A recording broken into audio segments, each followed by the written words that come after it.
Patrice Talon, cette fois-ci, a bu, n'est-ce pas, le jus interdit. Il a mangé les fruits interdits. Oui, le Niger est dans la gorge des Talons.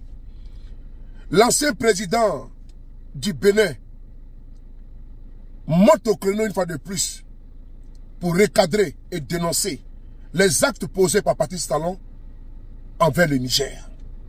Talon que ce jour, n'est-ce pas, les justiciers, oui, les gendarmes de l'Afrique de l'Ouest avec Dramane Ouattara, est aujourd'hui recadré par l'ancien président du Bénin. On écoute ensemble l'ancien président du Bénin qui s'adresse à M. Talon et qui décrit la situation délétère qui se passe aujourd'hui entre le Bénin et le Niger suite aux actes posés par M. Talon. On écoute ensemble.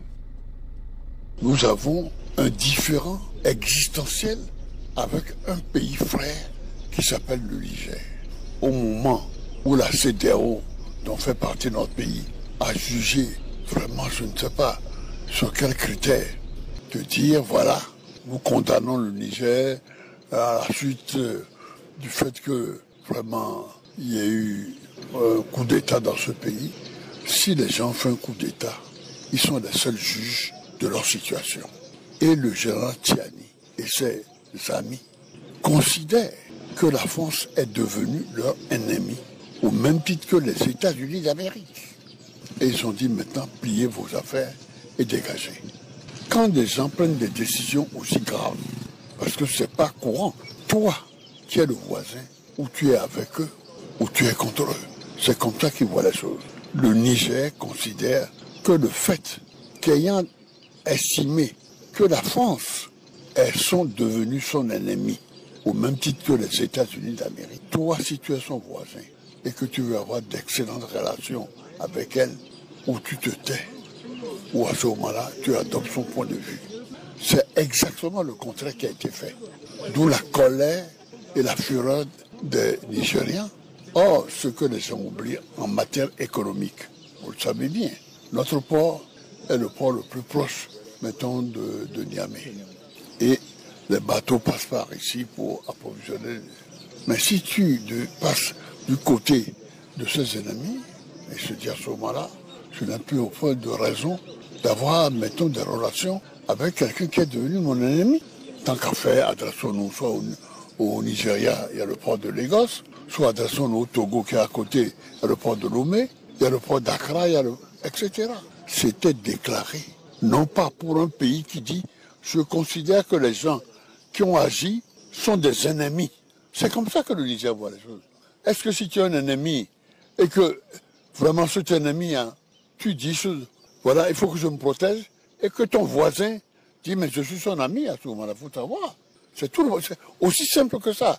On n'a pas besoin de sortir de Polytechnique, de Normal, de l'ENA ou de autres pour comprendre. C'est une question de voisinage, c'est une question de bon sens. Les généraux de là-bas ont pris la décision de dire aux Français, vous n'êtes plus nos amis. Les Américains, vous n'êtes plus nos amis. Prenez la porte. C'est à ce moment-là que toi, tu vas devenir l'ami de ces gens-là. À ce moment-là, tu deviens, on peut dire au fond, mon ennemi, volontairement. C'est aussi simple que ça. Pour des raisons objectives, pour des raisons, mettons, de voisinage, pour des raisons purement économiques, tu décides qu'on a fait un pipeline pour exporter le pétrole, l'or noir du Niger vers l'extérieur. Et on a demandé à ce moment-là aux, comment dirais-je, aux Chinois qui ont fait ce travail-là. Et après toi, avoir l'or noir, l'exporter, mais ça te rapporte, vraiment on peut dire, on voit l'importance que ça peut avoir pour l'économie, on peut dire, de notre pays. Comment tu peux décider comme ça, froidement, sans état d'âme, que tu n'as pas besoin de cet argent-là? Ça n'a pas de sens. Si on ferme ta frontière, si on ferme ton port, et que tu ne peux plus... Et moi j'ai la possibilité de m'adresser ailleurs, parce qu'on n'a pas besoin de sortir de Polytechnique, de Normal, de l'ENA et tout ça. Enfin, c'est le bon sens, simplement. Qu'est-ce que ça veut dire, ça? Mais puisqu'ils ont dit, quand même ce qu'ils ont dit est simple. Nous avons dit ceci. Notre ennemi, nous venons de le mettre à la porte. Il s'appelle la France, il s'appelle les États-Unis. Ils ont dit ça clairement et tout le monde l'a entendu. Vous l'avez entendu aussi. Bon, c'est à ce moment-là que, au moment où ils disaient ça, Tu condamnais, dis vous n'avez pas le droit, dis attention. C'est moi qui décide qui est mon ami et qui est mon ennemi. On a des affaires commerciales ensemble. Moi, je produis et elle sort du pétrole. Et on passe par chez toi. Et tu bloques. Ça veut dire quoi, ça? Quand tu fais des affaires avec quelqu'un, il ne faut pas être fâché avec lui. Il faut quand même qu'on ait de bonnes relations.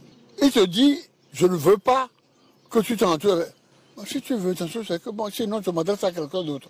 Et tu dis, tu persistes, bon ben, après tout, si tu t'as une balle dans le pied, tu es totalement libre. Il s'agit de mon pays, qui est à la fois, on peut dire là, directement, on peut dire concerné, et qui risque de perdre beaucoup dans cette affaire-là. De perdre non seulement, on peut dire, à deux points de vue. À deux points de vue des affaires. D'abord, tout ce qui arrive par le port de Cotonou est dévié maintenant. Il n'y a plus de bateaux devant le port. C'est pas bon. Deux, est-ce qu'il est normal que le pétrole qui passe par ses mains, on peut dire passe par notre pays? Et je pense qu'il est souhaitable que rapidement nous puissions nous réconcilier avec nos voisins.